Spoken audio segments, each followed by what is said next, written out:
Buenas, amo curiosos, y bienvenidos un día más a un nuevo vídeo del canal. Os agradezco a todos que forméis parte de esta aventura y de construir nuestro conocimiento, el vuestro y el mío. Espero que estéis bien, que estéis deseando aprender cosas nuevas o refrescar en vuestro cerebro aquellas cosillas que habíais olvidado y que vamos a intentar ir aprendiendo y o refrescando, insisto, en estos vídeos y en este vídeo de hoy, sin ir más lejos. Y ya sabéis, por aquí os dejo las redes sociales donde encontrarme y siempre podéis leer cosillas que pongo y demás cosas. También tenéis el correo. Bueno, me podéis localizar de mil formas, estoy disponible para vosotros. Y dicho todo esto, comenzamos con el tema de hoy. Bueno, somos curiosos. Bueno, pues como ya os comenté cositas de las proteínas, quiero dejar algunas cosas claras antes de pasar a la enzimología. Por un lado, deciros que los aminoácidos, aunque es verdad que están los esenciales y los codificantes, de los cuales ya hemos hablado, que esta es la lista de 20 aminoácidos, también tengo que hablaros de aminoácidos no codificados. Creo que os los comenté muy por encima, aunque no estoy muy segura, entonces quiero dejarlos claros por si acaso, que se obtienen por modificaciones post-traduccionales, este tipo de aminoácidos, y como digo, son los no codificados automáticamente como los que hemos visto en los vídeos previos. Entre ellos están los aminoácidos como la 4-hidroxiprolina, que es una molécula de colágeno de proteína fibrosa, ¿vale? Es parte de ella, mejor dicho. La 5-hidroxilisina, que es también una molécula del colágeno. La desmosina, que es un derivado de 4 residuos de lisina y está concretamente en la estructura de la elastina. La gamma-carboxiglutámica o el gamma-carboxiglutámico, que es una protrombina, y otros factores de coagulación también la poseen, que se encuentran entre ellos la vitamina y se encuentran entre esos factores de coagulación como dependientes también de vitamina K, y tienen una gran capacidad para fijar el calcio, ¿vale? Por eso son muy importantes. Y el 6-N-metillisina, que es un constituyente de la miosina del músculo, que también es importante, como veis, en la estructura, aunque no sean, como digo, aminoácidos codificados o, como digo, de los esenciales, de los 20 que habíamos visto previamente. También tenemos aminoácidos no proteicos, que son los que están presentes en las células en forma libre o combinada, pero nunca formando parte de las proteínas, como es la beta-alanina, que es un precursor del ácido pantoténico, que es la vitamina B5, de la cual ya hablaremos, y se incorpora a la coenzima A en forma panteteína. También tenemos la ornitina y la citrulina, que son intermediarios de síntesis tanto de la arginina como en el ciclo de la urea, que ya veremos. También tenemos el ácido gamma-aminobutírico o GABA, que es el neurotransmisor inhibitorio del sistema nervioso central por excelencia y se produce por la descarboxilación del glutamato. Ya lo veremos también porque de esto además yo lo estudié mucho en el máster y os lo puedo contar bastante en detalle. La azaserina, sustancia con una ligera actividad antitumoral. La taurina, que se conjuga con los ácidos biliares en el hígado y procede de la descarboxilación y oxidación de la cisteína. El ácido beta-aminoisobutírico, que es el producto final del metabolismo de las pirimidinas. O la homocisteína, que es el precursor del aminoácido cisteína. Concretamente, la parte del ácido beta-aminoisobutírico, que es el producto final del metabolismo de las pirimidinas, os lo podré enseñar porque lo estudiaremos más adelante, y también veremos en el metabolismo lo de la homocisteína como precursor del aminoácido cisteína. Hay otras partes que se me olvidó comentaros, como por ejemplo los péptidos de interés biológico. Creo recordar que no os comenté el tripéptido, por ejemplo, como es la glutatión o el gamma-glutamil L-cisteinilglicina, que contiene un enlace gamma-amida y que es una proteína muy importante en los organismos vivos porque tiene funciones, por ejemplo, bastante importantes. Entre ellas, la primera es que es muy abundante en la mayoría de las células y participa en procesos biológicos importantes como la síntesis de proteínas y del ADN o DNA, que además está en el metabolismo de fármacos y en el transporte de aminoácidos.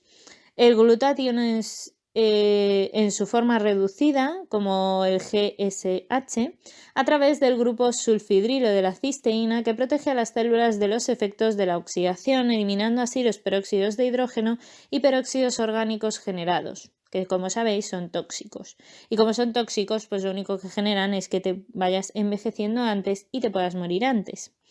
En los hematíes, concreto, este peróxido de hidrógeno oxida el hierro de la hemoglobina y a su forma férrica, generando la metahemoglobina, que es incapaz de unirse con el oxígeno. Por eso se dice que es lo que hace que envejezcamos, la no captación de oxígeno o el exceso de captación de oxígeno, también dicho de otra forma. Pensar que el oxígeno es esencial, pero también la oxidación y todas sus funciones, así como todas las reacciones que provoca, acaban siendo un poquito tóxicas para la vida.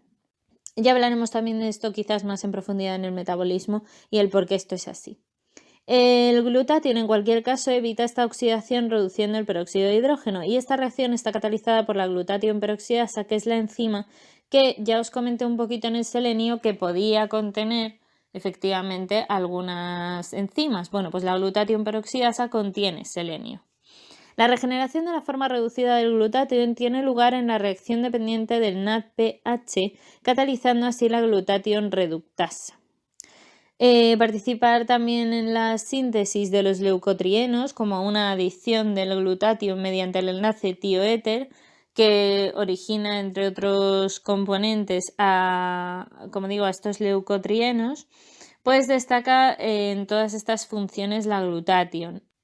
Se comportan como transportador de aminoácidos a través de las membranas mediante el ciclo del gamma-glutamilo o ciclo de Meister, y este ciclo es un ejemplo del mecanismo de transferencia o translocación de grupo que tiene lugar en el intestino, en los túbulos del riñón y también en el cerebro principalmente, puesto que permite el transporte de aminoácidos neutros, principalmente cisteína y glutamina, entre células como derivados del gamma-glutamilo.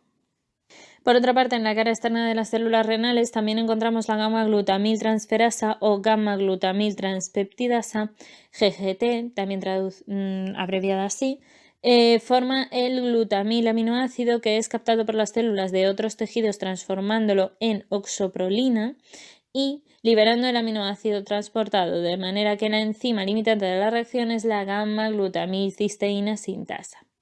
Se necesitan, por tanto, 3 ATPs para esta transformación o para regenerar la glutatión, además de que participan en la detoxificación de fármacos y xenobióticos, como he comentado antes, y que se conjugan con la glutatión reducida de manera espontánea o mediante la enzima glutatión transferasa o GST, que se origina por mercapturatos que son eliminados posteriormente. La transformación, por ejemplo, del inmunosupresor azatioprina, que es un medicamento en 6-mercapturatos, purina es bastante, se sabe que se produce básicamente con esta glutatión. Las hormonas peptídicas proteicas, también he de decir que las comenté muy por encima, pero me gustaría hacer un pequeño hincapié en ellas, principalmente la insulina, de la cual vamos a hablar muchísimo más adelante en el metabolismo y que va a ser importantísima, puesto que está compuesta de 2 cadenas peptídicas unidas por puentes disulfuro que presenta 51 aminoácidos y que, como veremos, están en el metabolismo de los hidratos de carbono como hipoglucemiante principalmente, pero bueno, ya la veremos porque tiene bastante historia. La oxitocina y vasopresina o ADH, también llamada así la vasopresina, encontramos que están compuestas de 2 péptidos circulantes de 9 aminoácidos y solo se diferencian en los aminoácidos, puesto que poseen 2 cisteínas unidas por puentes disulfuro. Son sintetizadas en principio ambas en el hipotálamo y la ADH estimula la reabsorción de agua a nivel renal, mientras que la oxitocina induce el parto y produce la eyección de la leche, entre otras cosas. La leptina, por su parte, es otra proteína que también está compuesta de una estructura proteica bastante más compleja y es liberada desde los adipocitos porque reduce la ingestión de los alimentos, como ya veremos. El neuropéptido y galanina o grelina es también una estructura peptídica con estimuladores del apetito, es su principal función en el caso de estas 3 hormonas, que ya os digo, todo este tema de hormonas no os preocupéis que ya os lo contaré porque es que tengo toda una asignatura de neuroendocrino donde os puedo contar la vida en verso de todo esto. La colecistoquinina, que es otra, o la alfa-MSH, que también son dos hormonas peptídicas que son inhibidores del apetito, y la metionina, o mejor dicho, la metencefalina y la leuencefalina, que son péptidos opiáceos, que son pentapéptidos y que se diferencian solo en los aminoácidos del carbono terminal, están siempre en las células del tejido nervioso y son péptidos inhibidores del dolor. Ya también hablaremos de ellos, como digo, más adelante, pero bueno, para que sepáis que existen y que los vamos a ver. Y hasta aquí por hoy, amo curiosos. Espero que hayáis aprendido, que os haya resultado entretenido y sobre todo, ya sabéis, darle al pulgar hacia arriba, darle a la campana, dejaros las dudas, la información que encontréis que a lo mejor yo no he puesto sobre el tema, comentarios si queréis y demás aquí en el vídeo o en redes sociales o donde queráis. Y nada, pues simplemente espero que esta pieza de Lego os haya ayudado a construir un poquito más vuestro conocimiento. Y ya sabéis, nos leemos por redes sociales, nos vemos en el próximo vídeo. Muchas gracias. Ya sabéis que podéis compartir vuestro conocimiento siempre con todo el mundo. Y nada, que la ciencia y la fuerza os acompañe.